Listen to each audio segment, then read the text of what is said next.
Hi guys, yes, we are back. I forgot the episode number now. What episode number, Paul? Is it 4? 3? 4, isn't it, I think? Surprise number. 4, I think. Yeah, 4, I think. Right, so anyway, it is Andy N, my colleague in the bottom. It's called Paul McNamara. He's frozen. Sorry, I'm on the side of my screen. And on the other corner, who have we got? Everybody, before this podcast starts properly, join the Dark Order at joindarkorder.com. This is our future, my friends. Join the Dark Order. My friends, you have been celibate for too long. Join the Dark Order. Right, well, that's it today, guys. We'll see you all soon on another episode.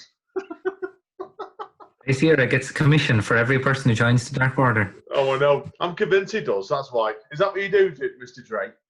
I'm a door-to-door salesman, just knocking on the doors going, would you like to join the Dark Order? Just have an application form. Brilliant. Okay, guys. It's a really good pension plan. Yeah, it's what Mum is, that's for sure. You keep knocking that in the 90s, Dre. We're definitely winning it, mate. Right, well, where are you all going? Where's that music coming from? What's going on? Great stuff, mate. Okay, guys and girls, seriously, we're here today to talk about not one, but 2 AEW shows, aren't we? Now, we're going to be touching on base on Fyter Fest Night 2 from last week, and also then we're also going to talk about Fight for the Fall from this week.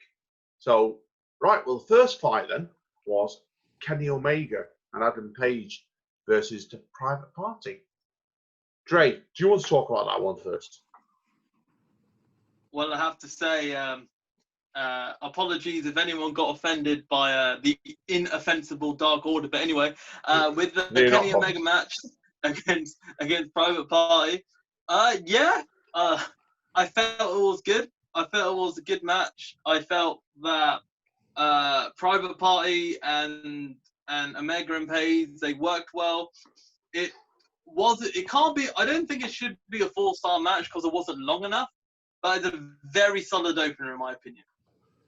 It was 11 minutes 32 apparently it was. So yeah, it was a fair size first start that one actually. So yeah, no complaints on my side. I thought it was a steady match. I'm not, as after we got the other week, I'm not a massive fan of Private Party. I think they're a bit green as a team. I know it's a fair fight, good fight.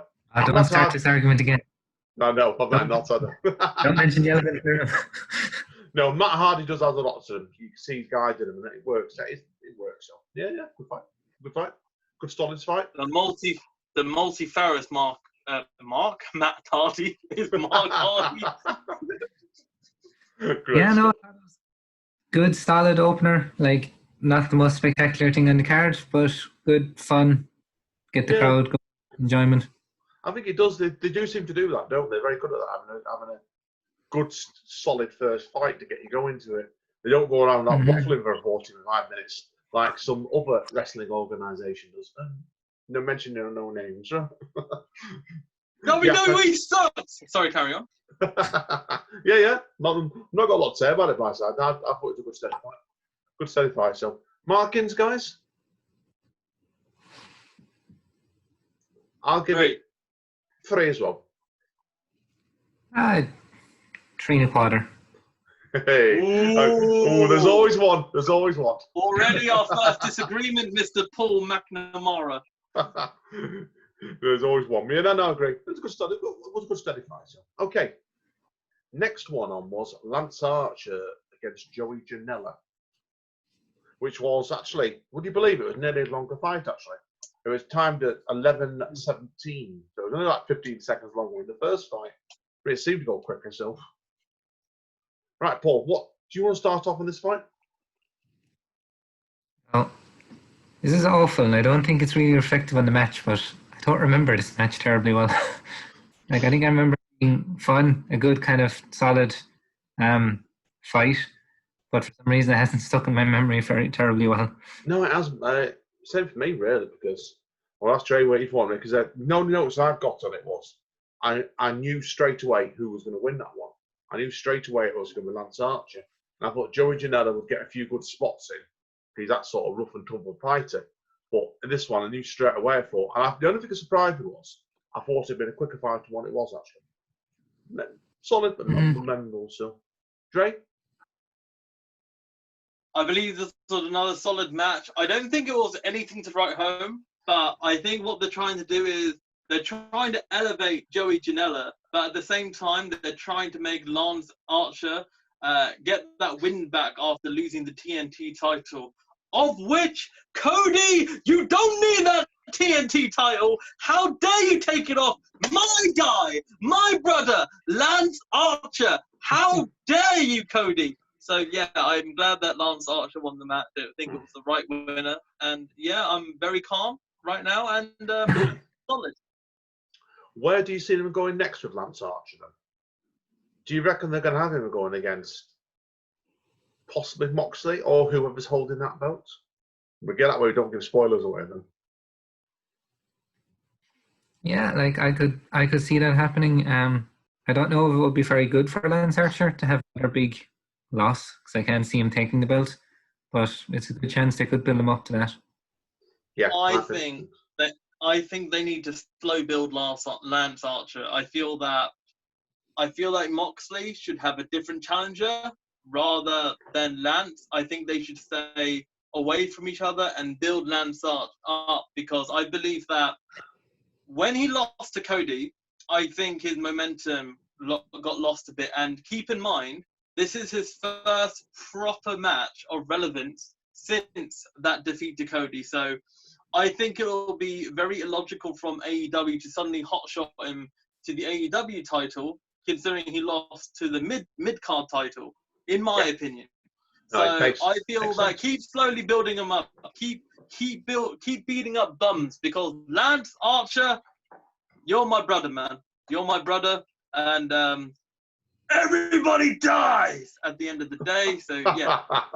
No, I agree with you completely with that one. So no, it's like I said, I think it came across, but you could argue it's more of an angle really in the card.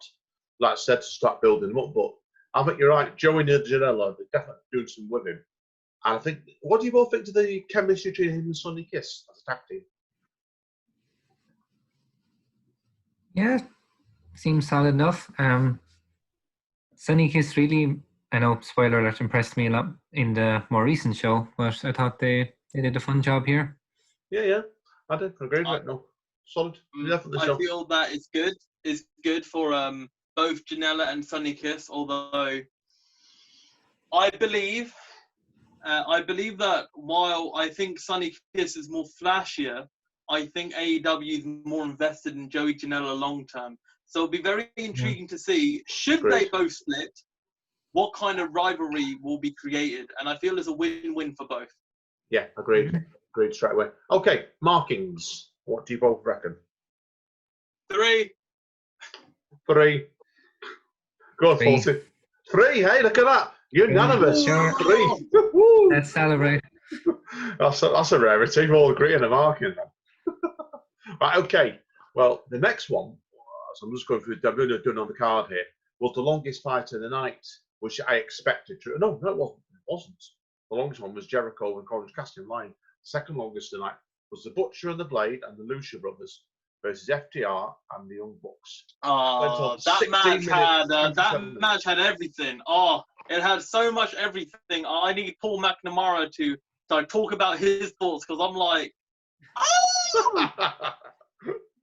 yeah. It was off. No, it was great. If you say it's awful, oh my days! Like, who hired this guy? there was so much going on that, like, over the top rope, fucking Canadian Destroyer will be on GIF on Twitter, I say, forevermore. It was just full of action, full of fun. Every team got a bit. The Butcher and the Blade didn't stand out in a bad way as much as I thought they would. They kind of held their own very well, and it was really, really fun wrestling. Yeah, fun to watch. There was a lot of good chemistry in that. Definitely. I'll tell you what, that spot, the Canadian Destroyer, Hurricane Rana combo out of the ring, from Ray Phoenix and I believe it was Nick Jackson. Oh my days, that was incredible. That was a spot that literally jumped me off my seat and went, oh my God, what just happened? Oh my goodness, which is what reaffirms me in me saying my own personal opinion that Ray Phoenix is the most talented guy in AEW right now. Yeah, he's up there. He's very talented again. Incredibly talented. You're going to be asking yourself, are they weighted the Lucha Brothers as a tag team in AEW? Should they be looking at them as single stars? But who knows? I think sooner or later they're going to try and break them all free now in individual runs. But I don't think yet. What do you guys think of the Lucha Brothers and Butcher and the Blade winning the match? Andy, what do you think? I was kind of sort of coming, actually, to be honest with you. Because I thought to myself there, straight away, for what they're going to try and build up tension. The long-term plan has got to be is the Bucks versus FTR. And I thought to myself, I couldn't see him winning it.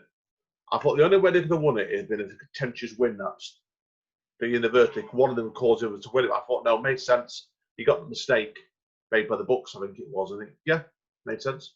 Good fight. Solid. Yeah, it was a good solid fight. Very, very good fight. And I thought they made the right move doing what they did there. That keeps the angle going, doesn't it, really? So that's what we got then. Plus also, let's face it, right? Butcher and the Blade, they've had a bit of chemistry together. They've actually been like in cahoots for a longer while, and also FTR and the Bucks, they have a completely different wrestling style. So, from a logical perspective, why should the Young Bucks and FTR get along? Agreed. They're portraying different sorts of people because when you see the FTR coming, they're quite serious, aren't they? And they're quite methodical as a team. And the FTR, the Young Bucks, for example, are more flashy. Yeah, makes sense. No, it was good. I liked it. Really, really good fight. Definitely. So, what markings, guys? Because obviously we're going to try and keep it short and sweet today in this one. We'll get onto Fight for All and there's a little bit more depth. What do you both think? Paul? Oh, 4.5. Yeah, I'll go 4.5 as well. Very good fight. 4.5. Hey, look at that. Hang on a minute. 1, 2. Second one on the trot. That's incredible. My God. We are friends in real life, guys. Right, okay. As episodes going on, we're gelling more and more. Yeah. Now we'll skip very briefly over the 9 Rose one when she did a squash match and Kenzie Page and Kylan King. 5 stars. Then next. 5.25. Oh yeah. What? Oh, right. Seriously, just say what you both very quickly way forward. It's only 2 minutes squash, really, wasn't it? One. Let's be fair. Like it's not really. It wasn't really a match. It's there to push Nyla Rose, and of course, we'll talk about this later. The reveal of her, manager, of course. Yeah, which we'll talk agreed. About later. Agreed. I'm sticking to 1 on that. I didn't enjoy it. I thought it was very uncomfortable to watch. I thought it did its job fine, but its job wasn't to be long-term entertaining. So yeah, 1.5 doesn't really matter. I don't think too much. Exactly. So we'll move on anyway. So, Dre, what mark would you give that then? The Nyla Rose 1. Yeah, makes sense. It was 2 minutes on it. So okay, next we're up to the Colt Cabana and the Dark Order against SoCal Uncensored. And this went on for 11 minutes 27 seconds. Okay. What do you both think? Ray, I think you should start this one. Yeah, I do as well. Here. Hold on, bear with a second. Let me just turn the volume a little lower and I go like this. The Dark Order! They have won this match correctly. It was the right result. Colt Cabana is seeing the light within his darkness. And yes, he should fully understand that the Dark Order is for him and for everyone. All right, I've got a couple of quick things I want to say in this one. So I thought Stu Grayson, part of the Dark Order, put in a tremendous shift in this fight. He did. You look obviously like they held Brody Lee back, didn't they, for the big power moves, and obviously Colt Cabana was doing the storyline injuring his back. So basically, they relied a lot on Stu Grayson to do a lot of the donkey work for the Dark Order, and he was tremendous in that. He was really, really well done. He did. And I thought Colt Cabana played. They did a good basic storytelling in that, and I thought the storytelling carried the fight well today. What do you both think? Yeah, I think it's good to kind of protect Brody Lee a little bit. Like, you don't want him doing all the grunt work. You don't want to overexpose him too much. Kind of keep the face down a bit. Yeah, particularly obviously because he's getting over the loss to Moxley, isn't he? So you're actually building him up again slowly. So do it at a more steady pace. Yeah, made sense to me completely. A good solid fight. It was a good fight, that one. Dre, come on. What do you think? I believe that the story between Mr. Brody Lee, in the sense that the Brody storyline with Colt Cabana makes this a far more story-driven match, as well as a great combative experience. Join the Dark Order, join darkorder.com. If Brody Lee walks you on back door in a minute, I'll be getting very, very worried. Imagine Brody Lee on this podcast. I know. I've not seen many interviews. I've not seen many interviews of him yet, so I'd be intrigued to know what he's like in real life. That's why. But yeah, no. Invite him, Dre. Come on, Dre. He's your buddy. DM there. Drop into his DMs. I'll talk on the Dark Order Discord. No, seriously, it was most. If you look at the other fights we had, obviously the four-way tag team one had a bit of a story, but this is really a story-driven fight, much more than any of the others we've had so far. And I did like the way they actually built it up, didn't they, by giving Colt Cabana the win at the end of it, let him do the pin, even though the others did the work on it. And I thought, yeah, it just gives you enough hint to move the storyline along, basically. So, good stuff. Okay, guys, if you two want to say anything else? It's good, solid, fun. Yeah, I agree. Smart booking. Yeah, I agreed. Dre? Solid, a very good tag match, because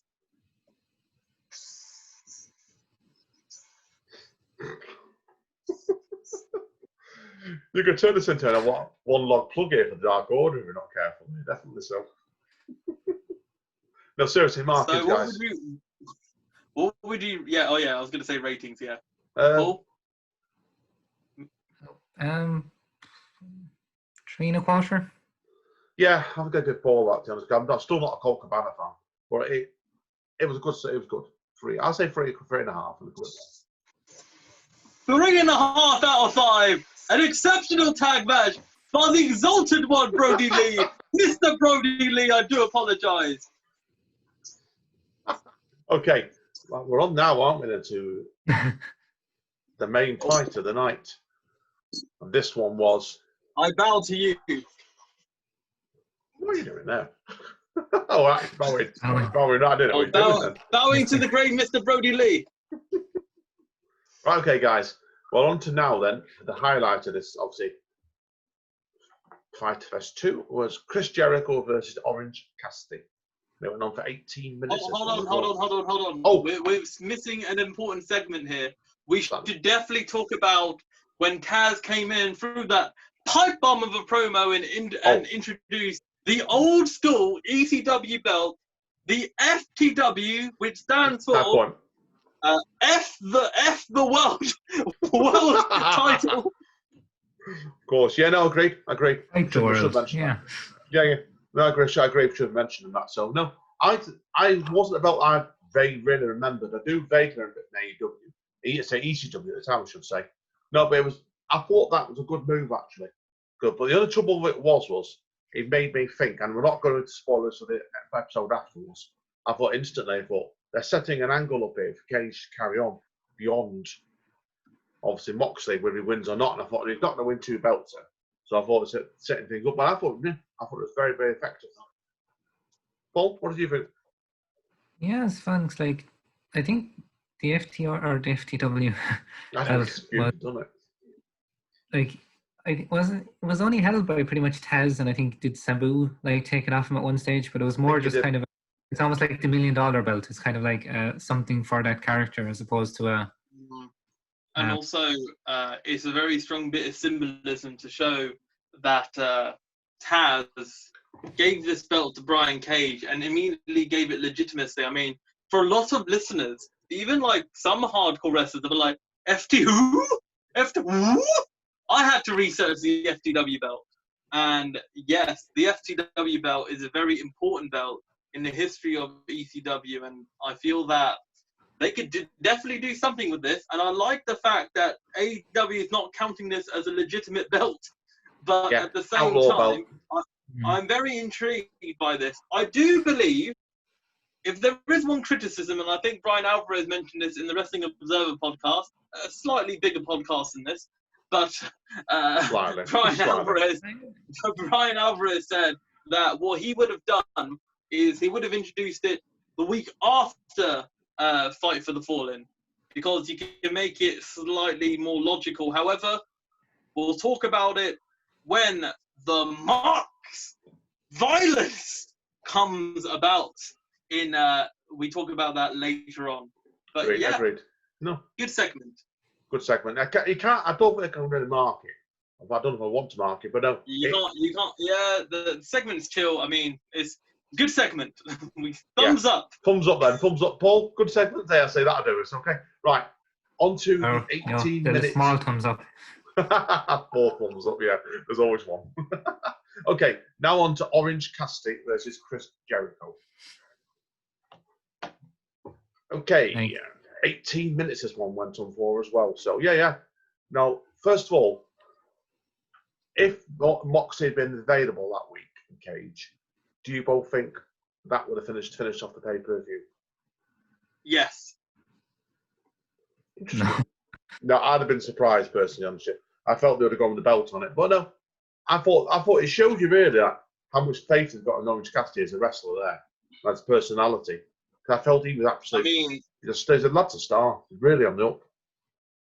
I mean, Orange Cassidy is an inspiration. I mean, the King of Sloth style is wrestling far better than 99% of the WWE roster right now, because the WWE unequivocally is thumbs down.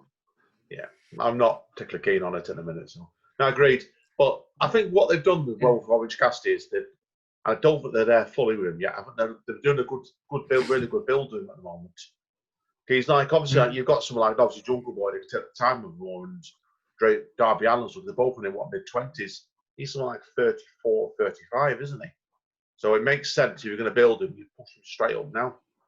And they've took the time over 9 months, but not. I think also merch sales are a big thing, because I mean, obviously we're not talking about New Japan right now, but unfortunately we have this undeserving double champion right now, known as Evil, of which I mean, part of it is to do with merch sales, but part of it is probably due to Gado's Miami, getting a bit old. I don't know if he's okay, but apparently, I know we're going a bit off topic here, but apparently what I've heard is this was a long-term idea. This was actually planned for a long time. And I know Paul followed NJPW very briefly. Briefly, what are your brief thoughts? We'll go back to the Orange Cassidy match, because Andy want to freshly squeeze this quickly. All right, go on, Paul. New Japan's a strange place to be at the moment, and I think, like, I was kind of annoyed they took the belt off Naito, like, because his first world title reign wasn't that long, and this was supposed to be his kind of redemption. One of the worst title runs in the last 20 years in New Japan history from Naito. And probably 2 of them. And Evil is the second ever double champion. It wasn't a very good match either. No. Like, it wasn't awful, but considering New Japan main event standards.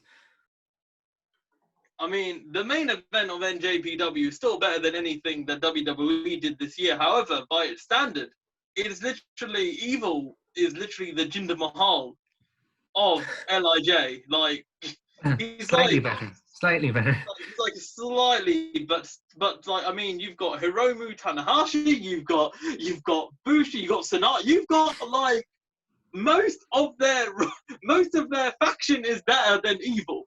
But in any case, we'll go away from Evil, who's dressing like Xena Warrior Princess at the moment. But go on. Evil is a triple champion technically at the moment because he's also 6-man tag champ. Baloney. All right. So And going back to also, Io Shirai and Evil are the new power couple in wrestling. So anyway, oh yes, Io Shirai goes out with Evil. With a round back to you, Andy. But anyway, going back to this. Back to AEW. Back to this. Freshly squeezed Orange Cassidy. What did you guys think of his performance? Yeah, I think he did. I think he did really, really well there tonight. He did, and it shows you that they've got a lot of faith in him to give him 18 minutes against Jericho, to be honest. And I think with his character not talking, to be honest, he still looks very comfortable what he does. And when you're doing that sort of angle, you've got to put him against somebody who's a real talker. And obviously, Jericho's had probably done a lot of heavy lifting with the talking to build this fight up. But it's worked really well. I thought it was a really good fight, actually. Really, really good fight. Absolutely. It's not the match I was expecting, but I think in a good way. Like, I was expecting Orange Cassidy versus Pac kind of thing again, where there was more humor. But I like the evolution, kind of making him that, still embracing that comedy side, but making him more serious and more kind of intense in the ring. Yeah, no, agreed. Agreed with you both completely. And I felt it worked. It was a big surprise for me because I thought they were going to do really good for the comedy side, like you said, against Pac. But it did work. They did a really good job of it because it felt like he was still the person that you knew, obviously, from his build-up in AEW. And I think it shows really that they've given him a lot of scope and not to change his character a lot. He's very comfortable in his character, and that will seem to work really well. So that's why his transitions worked really well for him. I thought it was really good. Really, really good fight. Really, really pleased with it. Did you think the result was correct that Jericho won? Because I think if Orange won, I think that would have been ridiculous. No, it's too soon for Orange to win it. Too soon. I think what they're doing is they're looking at, I've talked about it more than in fact the Fallen.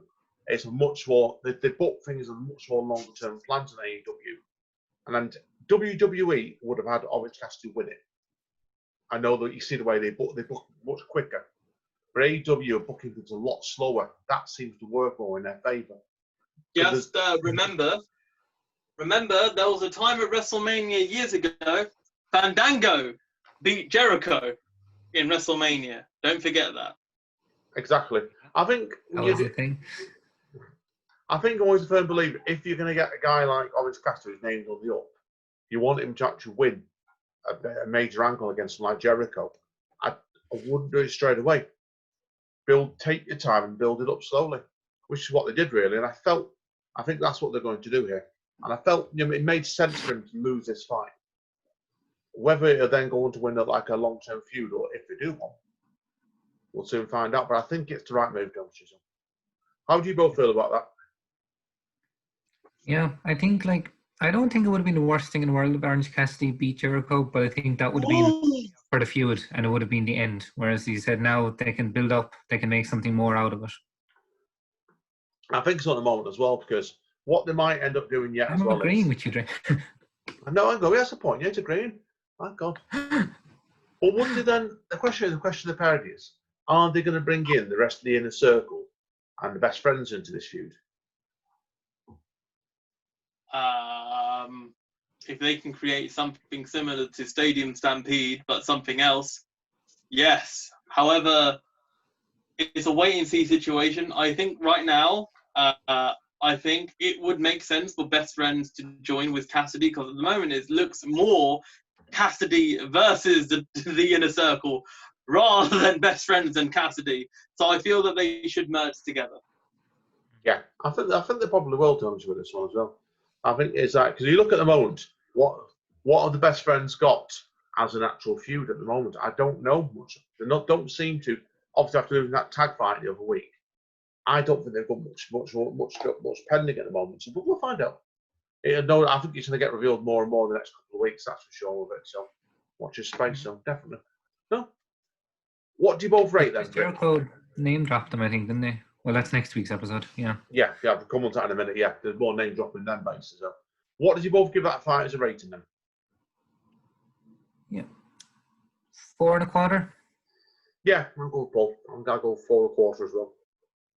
I think with the storyline also involved, 4 3/4. Ooh. 4 3/4. Excellent. No, true. But obviously, what we're going to go into a touch on Fight for the Fallen in the second part of the podcast really is that'll explain the storyline more. But yeah, I agree. It felt like it was a good competitive fight, but it also had the storytelling aspect of it as well. Jericho is a proven master at so. And it's moved it along quite nicely. So yeah, good. There's more fights to come, I suspect. So right, what should we give Fyter Fest 2 then as a general mark then? I think it was a better one than Fyter Fest 2. Fyter Fest 1, I mean. Because I felt that was like the first 2 hours of a pay-per-view, wasn't it? Are we marking it all together, or are we marking this one separate from the first week of Fyter? No, I don't know. What do you both think? I would go rate this one, but also rate it overall as well. Yeah, okay, do that then. That's fine with me. So yeah, what pay-per-view spectacle-wise, I'm looking at everything here. I think it was a good fight. It was a good solid 2 hours. I didn't want to turn off anywhere, apart from the Nana Rose bit for Rick and all that. But I give it a 4 for a spectacle. For a full spectacle, a 4. I enjoyed it, really enjoyed it, but it was steady rather than spectacular, if that makes sense. What do you both think? Paul? Yeah, for night 2, I think same. 4 out of 5. B+ kind of area. Good, solid fun. So I remembered in week 1, I rated the first week of Fyter Fest B-.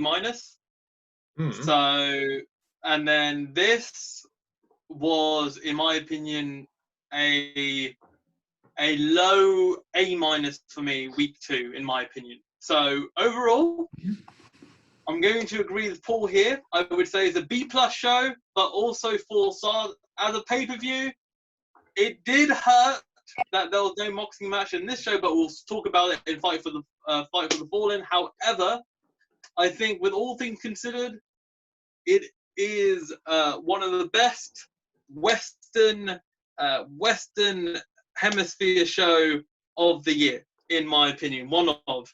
Although I do feel Revolution was better, but in terms of the quarantine era, the best. Yeah, it was a good fun. It was a good show for me. Very, very good show. I don't think it was. We'll come on to Fight for the Fallen in a minute. I think that was probably a better show. But yeah, agreed to. Right, okay, guys and girls. So that's our review on Fyter Fest 2. Now we're going to go on to Fight for the Fallen, which happened this Wednesday just gone. And I think you watched this last night, Paul, didn't you?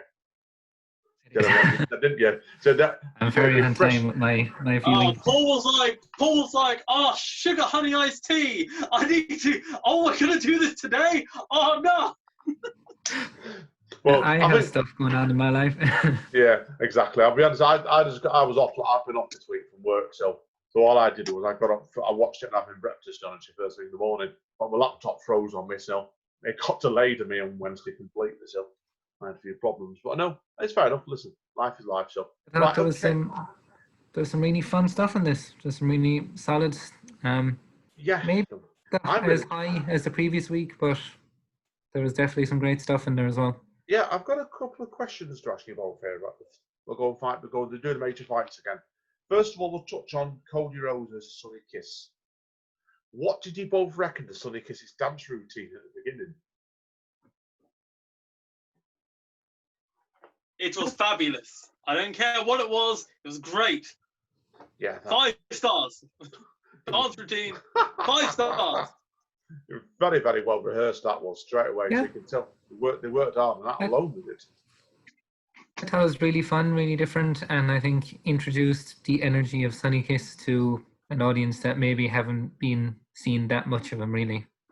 Yeah, and until the past couple of weeks, I've only just started watching Dark fairly recently, so that's why he's been more of a Dark wrestler. But they seem like they're good. I think they've got plans for him, that's for sure. After giving that sort of energy, and it definitely will help get him over a little bit more for the dance routine, and you'd hope that they keep doing it again. It's really good.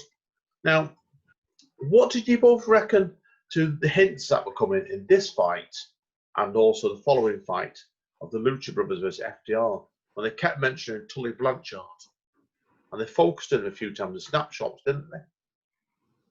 it had me wondering what plans have they got here. Are they doing a sort of 4 horsemen sort of stable long term? Oh, Possibly so. Again, it still seems a little vague, but it could be a thing. See if Cody, is not too happy with Aaron, as we saw in the first match.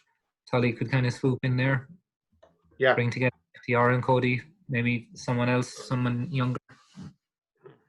I think so. Cody, your time's up, man. Drop that damn TNT title because you're a cheat. You're a bad man. You're a naughty, naughty man. Because you are starting to heal up a little bit. And that no good Arn Anderson, I never trusted that guy. I'm telling you right now, Cody's going to drop that belt, and if he's not going to drop the belt, he's going to become a bad, bad man. And Tony Khan, if you're listening to the Wrestle-Up podcast, right, if you're listening to us right now, Tony, please reconsider Cody's position in the company because he's getting a bit too much power right now. It's literally like Dusty Rhodes in the territories back in the 80s all over again. History is repeating itself, right? And join Dark Order. I was waiting for that. I was waiting for that one then. Join the Dark Order. No, I agree. But yeah, definitely that one is. They were dropping massive hints, weren't they, in this fight? About Cody being off his game throughout the full of the fight early on. And they let then, obviously, Sonny Kiss, didn't they, have all these really good spots against him. And I thought it was a really, really good first fight of the night, that was. Really, really enjoyed that, I did so. And I thought it was... as we said, they're just really good at having that fun opener. Yeah. But they are very, very, very good at having a fun first opener. And that's why it seemed to work really well for them, that did so. No, I agree. It was really, really good. It was really, really engaging fight. Could you see Sonny Kiss winning that belt? Well, personally, again, I haven't seen much of Dark, so I haven't seen much of Sonny Kiss, so I couldn't imagine him going from. But again, it might only be in my personal experience of going from not doing very much to winning out of the straight away. But then again, maybe that's what the TNT Open Challenge should lead to. That kind of big win at some stage. No, I agree. I agree with you completely on that one. So, no, completely agree. So, I think it was a build-up one, really. I wanted to let the audience see a bit more of what he could do. And that's why I was enjoying it for that. I couldn't see him winning it. But as I said, it was a very, very good fight. It was a good, I'm looking at the card here, it was 10 minutes, 45 seconds it was. So that's a good start. They're very good at these 10, 12-minute fights start off with them. Very, very, really, really good it was. So. Right, okay. Dre, do you want to tell us next then about what you thought of FTR versus the Lucha Brothers? Will we do ratings for the first match? Ratings. Sorry, we haven't done ratings. Sorry, my fault. Shift brains. Ratings, guys, and yes, all right. It's what happens when you haven't joined the Dark Order. Paul. Yeah. 4. 4 for me. Start us off, Trey or Andy. 4. Okay. 3 3/4. 3.5. Ooh, more negative as we went along here, definitely. So I looked at it at the angle really as well, because I thought there was a hint in the angle. No, a good solid, very good fight for me to start with. Okay, Dre, we're going to you then. You want to start off with FTR versus Lucha Brothers, and that fight ran for 13 minutes 25 seconds. Let me tell you this right now, FTR, you guys are crooks. Let me tell you why, right? Oh, what an ending of that one! Why? One man doesn't take off another man's mask. That is disrespect. Let me tell you right now, when he took off Rey Fenix's mask in getting that dubious victory, you've lost all respect for not only me, but for Mask Gang. I have been Mask Gang way before it was cool with Space Mask. Let me tell you, FTR, you are going to be, you're going to be so watching it when the Young Bucks super kick you out of the way, because you guys, while I like you guys as wrestlers, I don't want to send you Christmas cards anymore, you heathens. I thought it was a good match, and it was very decent. And I believe that had a great chemistry. Yeah, Paul, your thoughts? Yeah, I think I was shocked to see this match happen this early with not that big a build. I thought this would be kind of a big pay-per-view match. And it was fun. I think it's not the full potential of what these two teams can bring to the table, but I thought it was a really good, solid match. I think there's more to come. I think what they'll do is, I think I almost looked at this fight as a little teaser for a much longer feud and much longer fight between the pair of them in the future, and I can see that happening as well. So no, I showed you really how hard hitting the fight was, because did you both see the blood on Dax's chest from the hard chops during the fight? He had all the marks down his chest, didn't he? That didn't look fake to me at all. That was on. He must have been bloody sore after that fight. He showed that the four of them worked really, really hard during that full fight. It was really, really good to me. And I agree with Dre straight away. I thought the ending really surprised me. When he ripped the mask off to win, I thought, I wasn't expecting that one. Shocking behaviour. And FTR, if you're watching right now, I'm going to tell Tony Khan off for you. I'm going to link you to this podcast. You better be docked some pay, because Ray Phoenix did not deserve that. Because mask life is for life. It's not just 2020 Corona, because it is all over life, all over. Let me tell you.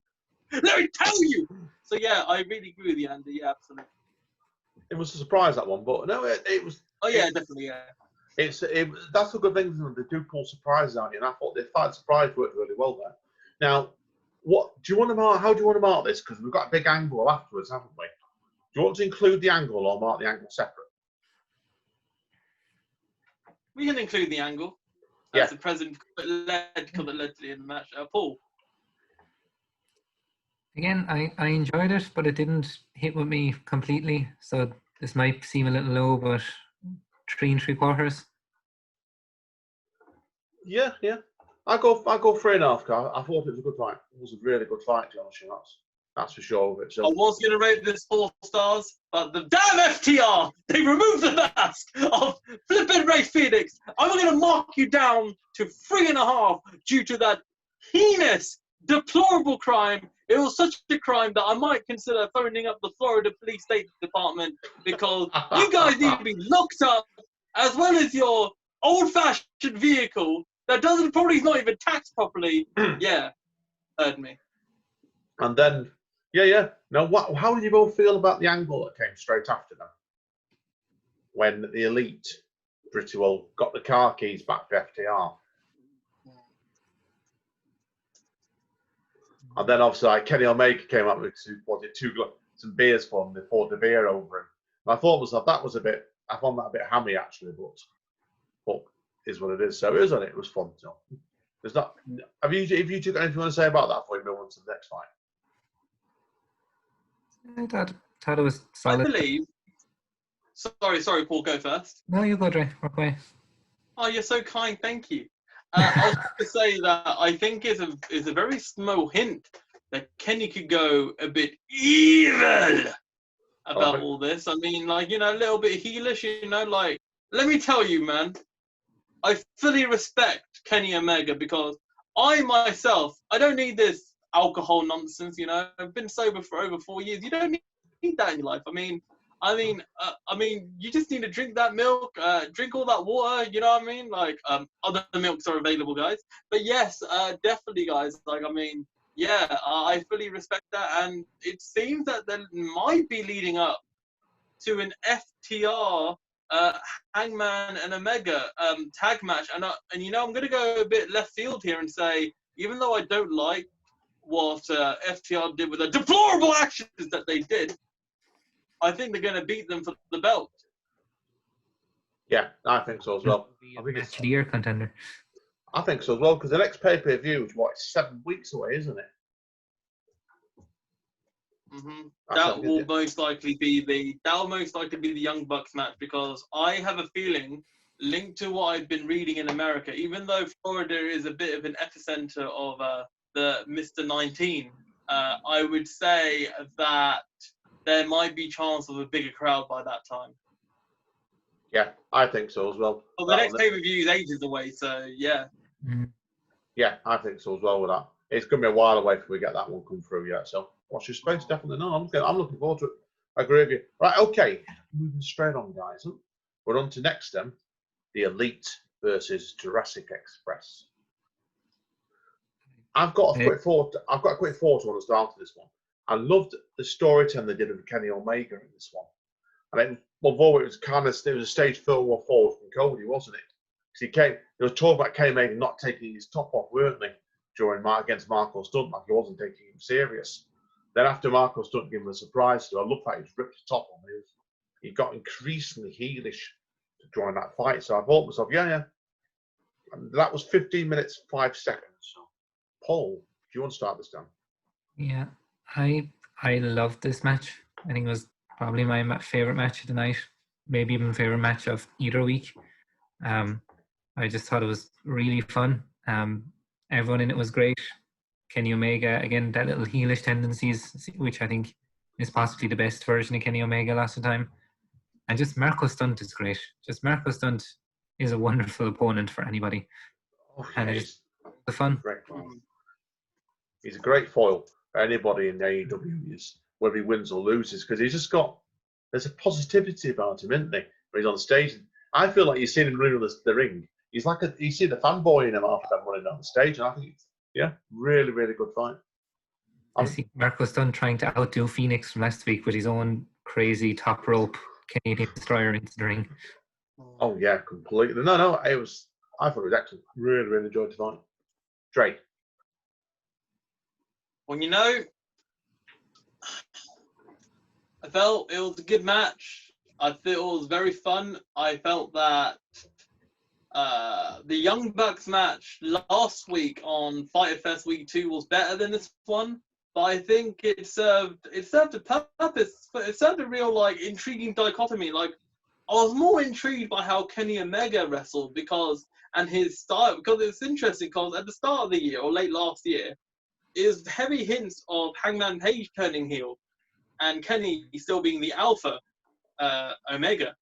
Anyway, but jokes aside, I would say that it seems that it's being flipped around. It seems like Kenny's going to his dark side, because I honestly believe that within the next year, they have to put the belt on Kenny, like the main AEW belt, because Kenny Omega, we haven't seen the Kenny Omega from New Japan yet.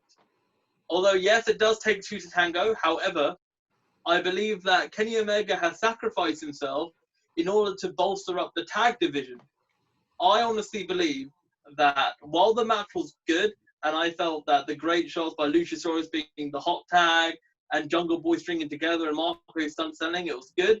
I felt that there's far more to come. I feel that it was a solid match. It wasn't amazing. It was just very good. Agreed. There's a big rumor going around at the moment that the long-term plan is that when Moxley drops the belt, it's going to be to Kenny Omega in the big pay-per-view. I can't see it obviously being the next pay-per-view in 7 weeks' time. When's the next pay-per-view after that? Anybody know? It's a while off, isn't it? In November, December time. I think they've one more before the end of the year, isn't it? Yeah, I could see them working toward that. I could see them dropping the belt towards the end of the year to Mox's drop it down to Kenny Omega, and then put Kenny Omega from the beginning of next year as to take the main belt. And because they do seem like doing these long-term story plans. And I could see that one happening actually. So that's why. So, but yeah, if there's a lot of stated in AEW, I think that's what they're really, really good at. And you don't know where they're going with things sometimes. But they seem to put seeds in all the time, and I think that's long-term booking seems to work for me. So watch your space. Okay, guys, what should we give this one then as a marking? Go for it, Andy. What do you think? I'm going to give it a 4. I really enjoyed it. Probably it was my favourite 5 so far. Yeah. 4? 4? Yes. Didn't know we were playing golf, guys. What are you going for? Go, Paul. I loved this match. I thought it was great. I'd go 4.5. Yeah, no, it's fair. Go on, Dre. You're going to give that a 5-star rating, are you? 5 star. 5 star.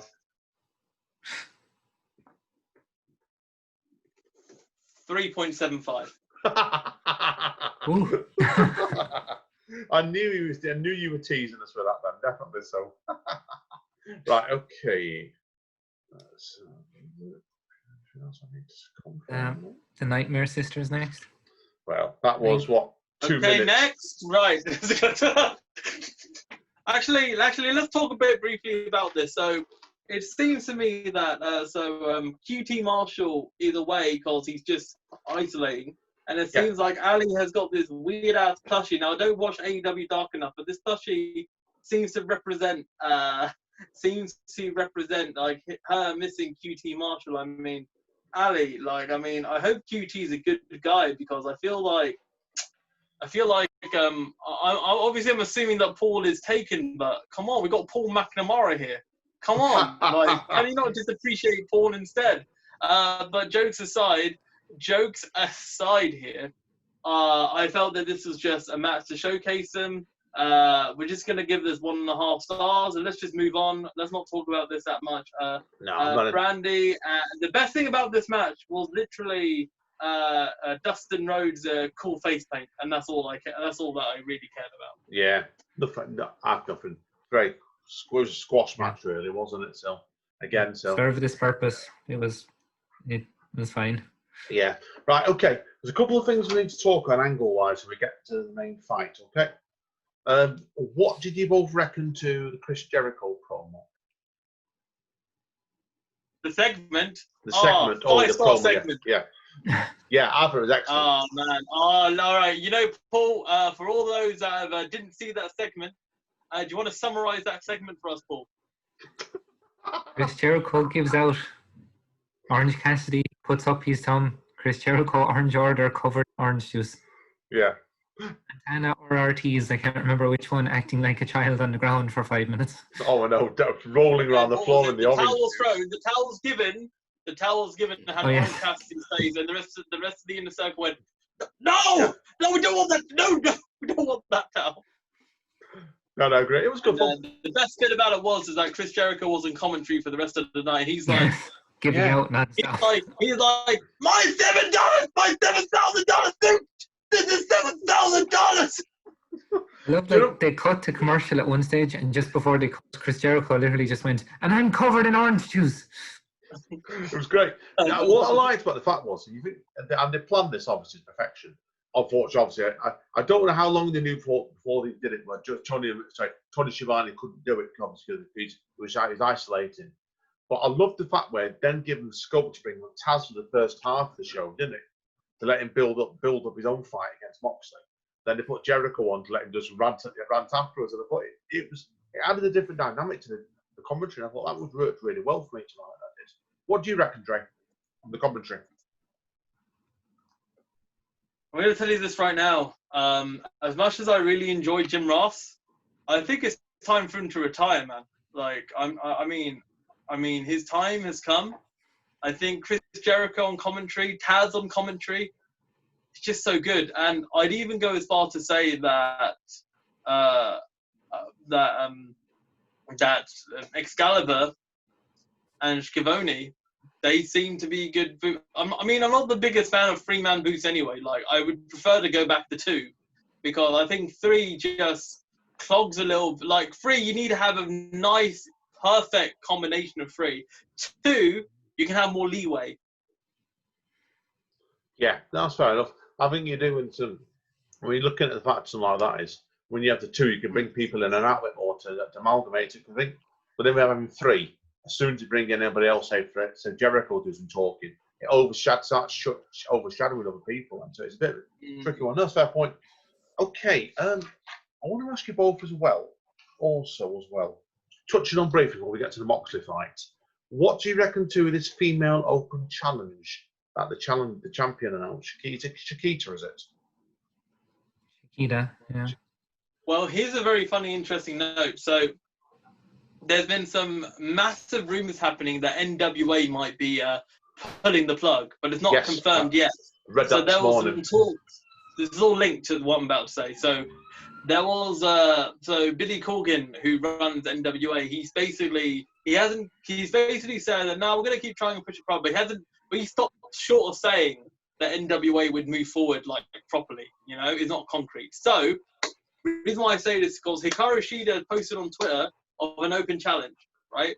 And the NWA Women's Champion, Thunder Rosa, commented below. So, yeah, all right, yeah, I'm down for a challenge. So who knows? If we get Thunder flipping Rosa in AEW wrestling, then, oh my days, inject that in my veins. Yes, give me that sugar honey iced tea. I think so. I think they're obviously bringing somebody fairly big in. And I think you're right. I think it could well be the case of that one, yourself. Because like they're struggling now, aren't they? So they've got that. They've lost to Anna Jay, haven't they? So because they joined the Dark Order, because she was under training by QT Marshall, and because he's actually rumoured to have, so obviously certainly shielding or isolating anybody he can train in. She was one of them, a couple of other smaller wrestlers, and that they've had to move her out the pitch temporarily. So you think now they're a bit short, aren't they? Because don't know what's happened to Penelope Ford, because there was an unsuspected rumour around this morning, whether it's true or not. She's got the virus as well, and obviously, like Chris Statlander's out injured, Britt Baker's out injured, isn't she as well? So you're looking like they're short on contenders for her now, so they've got to do a new angle, I suppose. You don't want to go straight back to Nyla Rose either. You want to let that breed for a while, at least. I think so as well, straight away with that, because I think like it's obviously this will come on to next to Nyla Rose angle, but certainly like that needs space to breathe for what comes next. So I agree with you completely on that. So it's interesting. So right, should we talk very briefly about Nyla Rose's new manager? Excuse me. Hold on. Are you guys ready for this? Go on. Hold on. Excuse me! Oh. My headphones only went then. And we have lost all the listeners of the Wrestle-Up podcast. Thank you very much. Join the Dark Order. Join the Dark Order, definitely. Like, oh, my headphones only went then. I think that could be a really good pairing, a really fun pairing. I think Nyla is kind of a good heel anyway, and I think Vicky Guerrero could kind of bring her up to another level. Yeah, agreed. Agreed straight away with it. So I think I hope we do it slowly. I hope we don't push it straight in. They push it straight in. It causes themselves problems. But they don't normally do that, do they?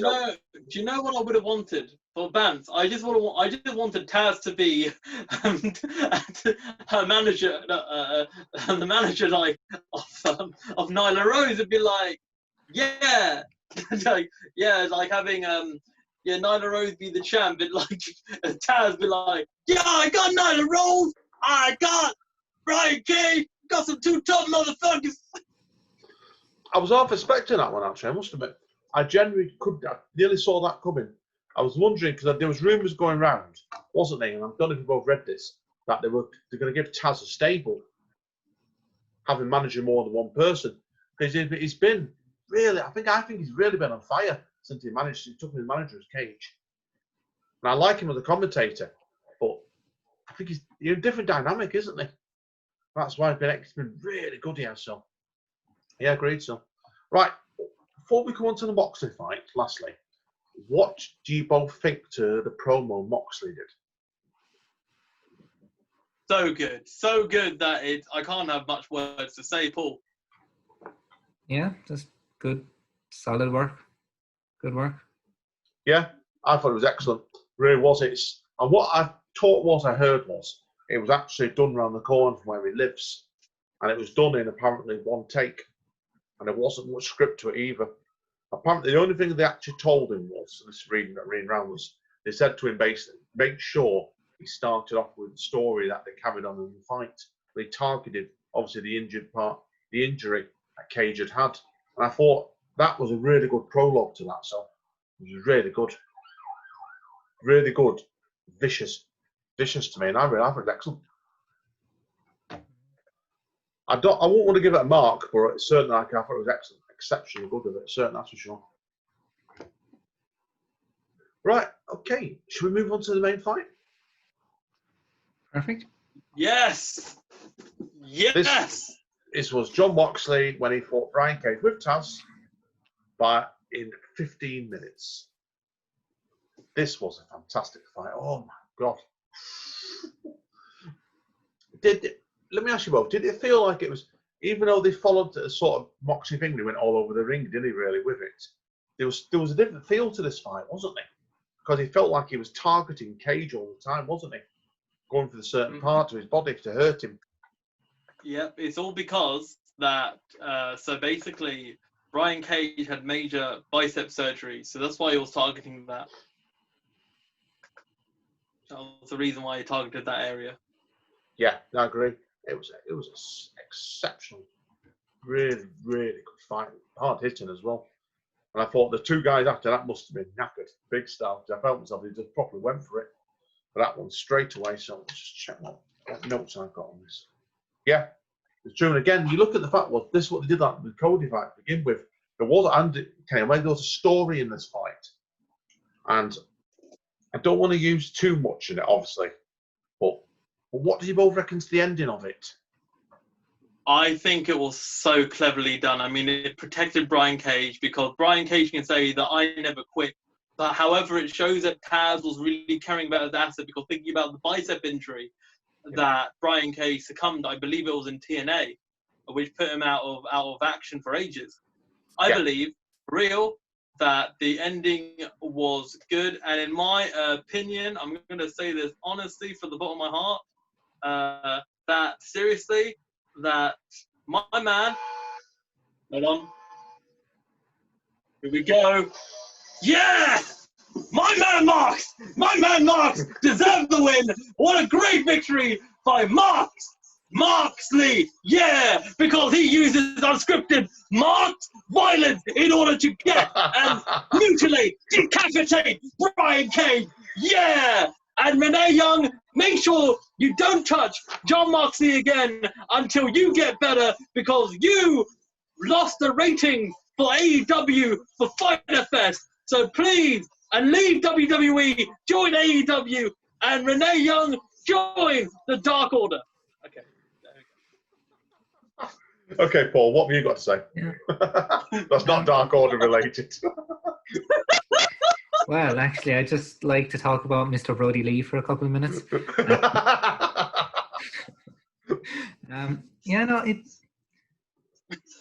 The ending was it was smart booking wise, I think, but it was also weird to put that kind of bit of dissension between Taz and Brian Cage so early. And I know they kind of healed it up a little bit afterwards, but I thought it was a bit of an odd decision from that point of view. It was a tight, good match, but I don't think it did it for me the same way it did it for you by the sounds of it overall. Yeah, I thought that was fair point. Fair point. Now, what did you both rate to think of? Obviously, when Cage came back in and started attacking Moxley with the belt, what happened afterwards? Oh, Mr. Darby Allin coming back.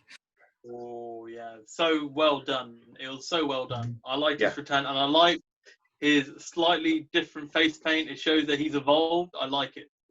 Yeah, I do as well. I thought that was a really good, really well done, that was. And I think, you think really, this is what they're very good at AEW is, there was hints going around, wasn't there? 2 months ago? When you had the backstage segments between Darby Allin and Taz.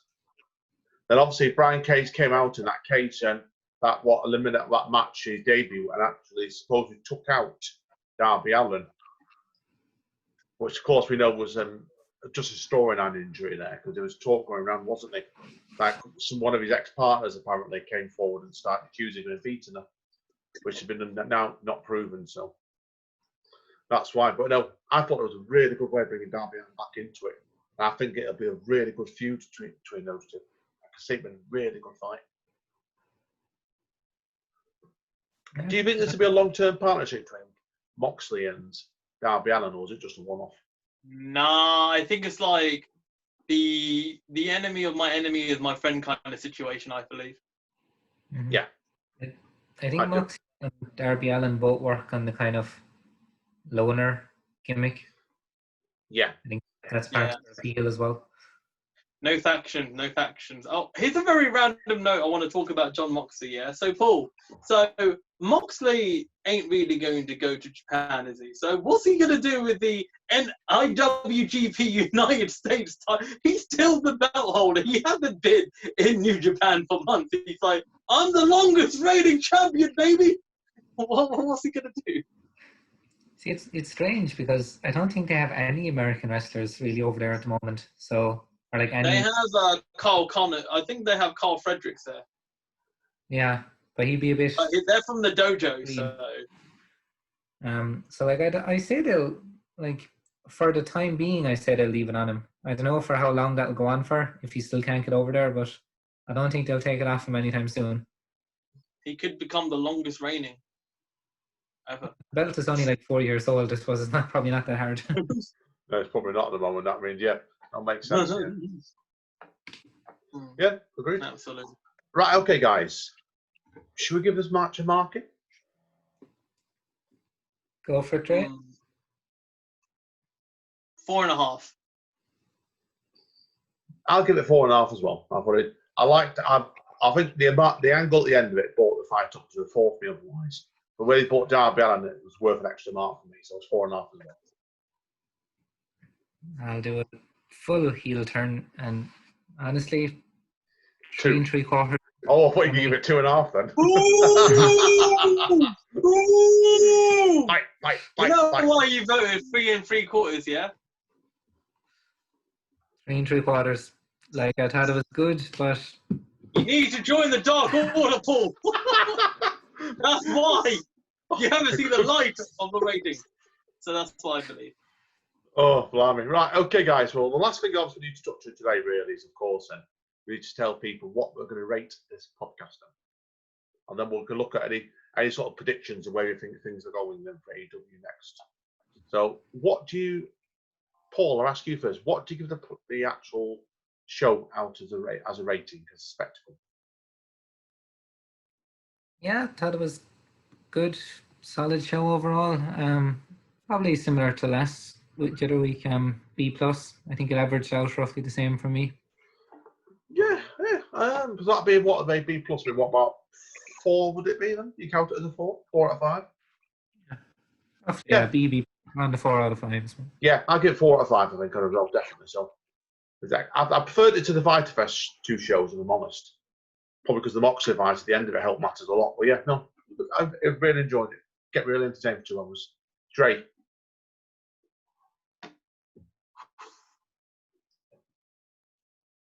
Four and a quarter out of 5. Ooh, I've got to tell everybody this. I'm telling you two this as well.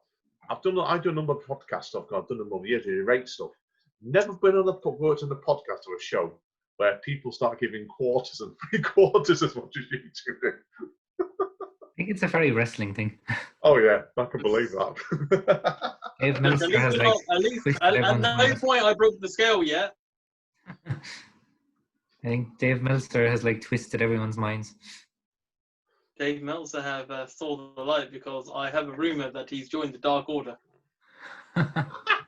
Oh, fantastic. Right, okay, guys. Now, last thing we'll touch on today then is obviously before we wrap up, is the next show we're looking at probably about 7 weeks' time, aren't we? We'll be around what the next pay-per-view is. But what predictions have you both got then, storyline-wise, they're going to go forward with? What do you fancy? Obviously, like, we don't know who Moxley's next opponent will be. I desperately need Britt Baker, Big Swole. They need to go at it they need to have a lights out death match. Lights out death match. One of them has to incapacitate the other in hospital, storyline wise, and there we go. How much longer is Britt Baker out for? She's out for a while, isn't she? Yeah, they can do still work around. It'll be fine. Yeah, definitely. Obviously, like I said, will they have? I can't see them doing FTR then the Young Bucks in 7 weeks' time. They do a lot slower booking, don't they? So I think that'll be the end of the year fact. So we'd really build it up over a couple of months. I could see them doing FTR Lucha or not Lucha Bros, FTR Young Bucks at the next pay-per-view as kind of a number 1 contenders for Omega Page at the last pay-per-view of the year then. Yeah, that would make sense. I would agree with that one straight away. I can see that happening.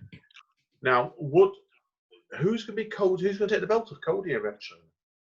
There's no real hints at the moment, is there? Someone, please. Yeah, I've had enough of them. It's getting on my nerves a bit, but frankly, it's week after week, and that could be a danger of overkill of him, don't you? Good wrestler that he is, but you're right. If they transition it well, I could see someone like maybe even Orange Cassidy having that big moment, or maybe one of the younger guys we said earlier, like Jungle Boy, or yeah. Unless now again that stable comes up, that could change things as well. Like if they do have this 4 horsemen kind of idea with Tully Blanchard. Yeah, because there was they were focusing on him a bit in the first fight. They kept doing little second shots to him, and his name came up in the second one as well. And I thought to myself, there's definitely hinting of something. So I think that's going to be let further down the line, whether they do it in 7 weeks. And they might even technically do that at the next pay-per-view. You know, have a big shocking moment or something like that. Then build it, take it into the autumn, but we'll see. So no. I believe, it has to be Darby Allin, because in storyline-wise, it makes the most sense that Darby Allin's got to, get Cody. Cody, get the effort, no more belts. You don't need any more belts, okay? No. No, I agree. I agree with you. It's the question is how slow to do this? Because it looks like Darby Allin's obviously going into a feud against, quite clearly against Cage, isn't he? And that's going to keep him busy for a while. He would have been a good choice to me to take the belt off. Definitely with that one. Absolutely. I thought that straight away, but it's very hard to judge, don't you? Now, we said at the moment, obviously, we don't know who's doing what with the women's belts yet, do we? So that one we can't judge yet, because obviously, like I said, they've got so many injuries there at the moment and people unavailable. For whatever reason, it's really, really hard to judge what they're going to do with the women's belt. I think a lot of that will depend on who's fit, really. So, and I think it'll reveal itself in due course. But again, at the moment, it's very, very, very hard to judge at the moment what we're going to get. So, watch your space, definitely that one. So, right, guys, has anybody else anything we need to cover?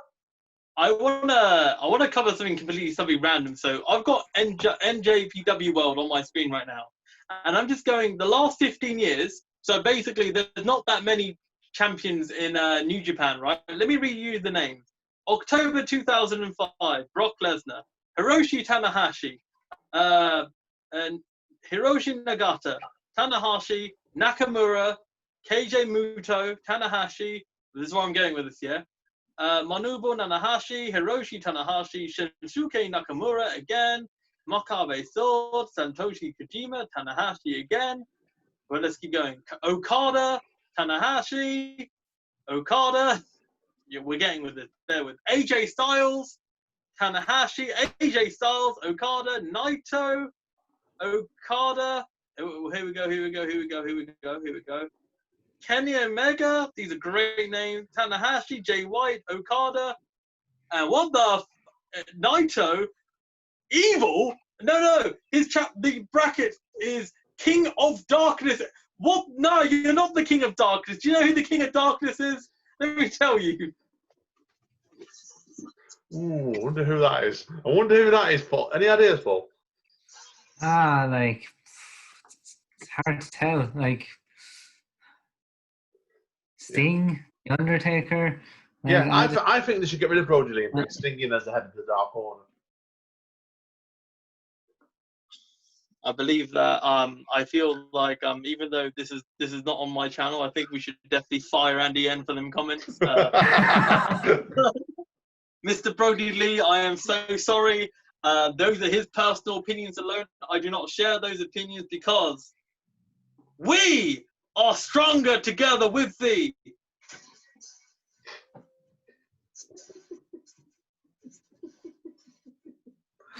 And I think that's probably a good place to finish. Yeah, right, guys. If you want to find out more about any of this personally, Dre, where can people go to find you? Well, besides at the meeting headquarters at the Dark Order's New Dimension, apart from that, you can check DrayZera out at DrayZera.net if you want to check out and purchase my book, A Broken circuit board, over 100 poems, and is perhaps one of the greatest books that you could probably find next to the Dark Order contract. But then also, you can also check me out on Facebook, Twitter, Instagram, YouTube, where I have constant content, including, if this comes out on the same day, the Psycho Lucy spoken word poem, the whole 5-minute poem. Oh my God, cinematic quality. You won't get that quality anywhere else unless you got a big Hollywood budget, which I don't have. But anyway, check that out. But yes, check that out all across DrayZera, and I shall zero later. My case, you can find me on Andy N. So if you're looking for me on Facebook, I do lots of stuff aren't wrestling related, but you can find me there. Paul, how can people find you? Look at Paul McPoet on Twitter or Paul McNamara Performance Poet on Facebook. Brilliant. Right, Paul, should we keep Dre stood there for 10 minutes doing those two things? Yeah, I'm going to lay him there for another 10 minutes. Seriously, guys, see you either for preview or review the next podcast. Stay safe and stay safe. See you all soon. Bye.